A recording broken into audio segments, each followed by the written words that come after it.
Мақсат ағамыздың үйіне келгенбіз. Сонымен бұл кісіге тапсырыс түскен ер-тоқымға. Мынандай ер-тоқым, мынандай ер-тоқым жүге ноқтасымен. Ассалаумағалейкум. Ассалаумағалейкум. Ассалаумағалейкум. Қалыңыз. Ассалаумағалейкум. Ассалаум. Қалай Алтынбек? Жақсы. Әлеуметтік желілерінен көріп қалдым да. Іздеп жүр едім ғой өзім. Иә. Ер-тоқым. Сен суретін жібердің ғой, осындай ер-тоқым жасай ала ма деп. Өйткені тура осындай іздедім да мен. Ана басқа ер-тоқым жасайтындарға шықсам, біз бұндай жасай алмаймыз дейді да. Қырғыздар ғана істейді дей ма, көп істей алмады. Мынаны қара. Тапсырыс бойынша. 85 жас. Кімге бұл кісі? Атаңызға? Ауылда атам. Ауылда Ақсақал. Сол кісіге бір сыйлық жасасам ба деп. Сәндік ер-тоқым ғой, Керемет, машалла. Қарашы. Иә. Атамның өзінен сұраймын ғой. Ата, сенің есімің кім деймін ғой.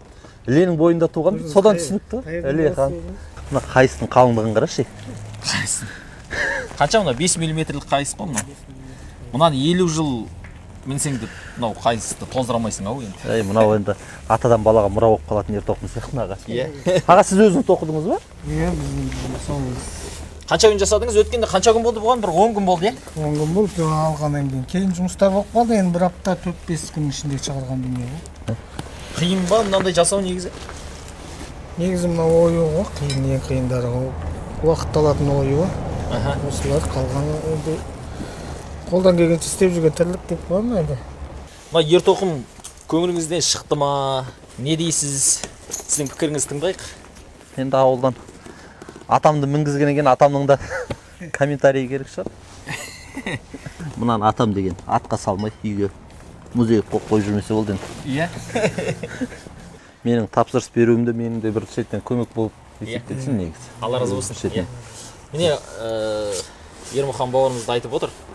Бір жағынан көмек болсын, екінші жағынан бұл кісі де осындай бір тәжірибе жүргізсін, осындай жай ер емес, кәдімгі сәндік ерлерді жасасын деген мақсатта беріп отырмын дейді ғой. Ол кісінің де қолдауы ғой. Атамыздың астында тұрсын енді. Игілігіне жарады. Енді кемге түпке аса сөкпей қойыңыздар енді. Бірінші қолдың өнері енді. Қарай жақсылап жасауға ұмтыламыз. Алғашқы жұмысыңыз мынандай болса, бұдан кейінгілер керемет болып шығатын шығар бұйыртса. Мына ер-тоқымды жасағаныңыз мынандай оюмен бірінші рет жасап тұрсыз, иә? Ойымен бірінші рет жасап тұрмыз. Ал енді ана ерлер бар ғой, міне қараңызшы. Мына енді қарапайым күнделікті, мысалы, қой баққанда, мал баққанда мінуге болатын шығар енді. Оның біреуін отправка кетіп қалды уже. Мынау екіншісі. Екіншісі, иә? Бұның да иесі бар ғой, иә? Клиенті дайын тұр, бұны өзіміздің ауыл жақта. Сол кісінің сұранысы бойынша енді Жасап отырсыз, жасап дайындап қойған ғой. Енді мына мәшинені алғалы бері қанша ер-тоқым жасадыңыз? 10 бұзау ноқта жасадым. 10 бұзау ноқта жасадыңыз? Иә, 10 бұзау ноқта, 10 тартпа жасадым. 10 тартпа жасадыңыз. Құйысқан жасадым. Құйысқан жасадыңыз. Бесеу. Сол тұсау жасадым 20 тал. 20 тұсау жасадыңыз. Оның бәрін кетті уже. Жіберіп салып жібердім. Мыңға саудасын алсам 600 теңге қалып отырады енді. Бір ноқтадан, иә? Ондан, иә, бір күн шығарсам 6000 теңге.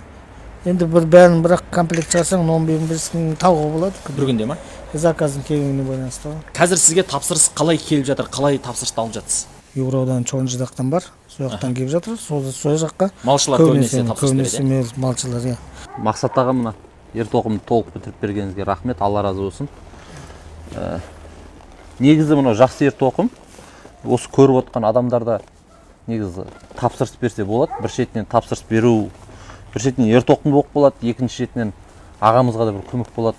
Рахмет, негізі көмектесіп ағаның осындай кәсібіңізді дөңгелетіп берген халыққа рахмет аға. Қолыңызға дерт бермесін, қолыңызға қуат берсін. Ағамыздың дәл осындай дүние жасауы мына жердегі көрермендердің жіберген 100-200 теңгелерінің жемісі. Егер ол кісілер жібермегенде ағамызға үлкен станок келмейтін еді, және мынандай дүние жасалмайтын еді. Солай аға, иә? Солай. Міне ағайындар, Мақсат ағамыздың жағдайын көріп отырсыздар, ақырын тапсырыстарды алып жөнелтіп жатыр екен. Өткен жол білесіздер, Мақсат ағамызға арнайы сбор жариялаған болатынбыз. Дәл қазір сол сборды біз тоқтатамыз. Қажетті қаражат жиналды, енді сол қаражатқа жетпей тұрған кейбір құрал саймандарын алып береміз, сонымен Мақсат ағамыз жұмыс істеуге толық дайын болады. Енді біз ағамызды қолдайық, тапсырыс берейік. Егер бәріміз бірігетін болсақ, атсалысатын болсақ, алынбайтын қамал, аспайтын асу қалмайды.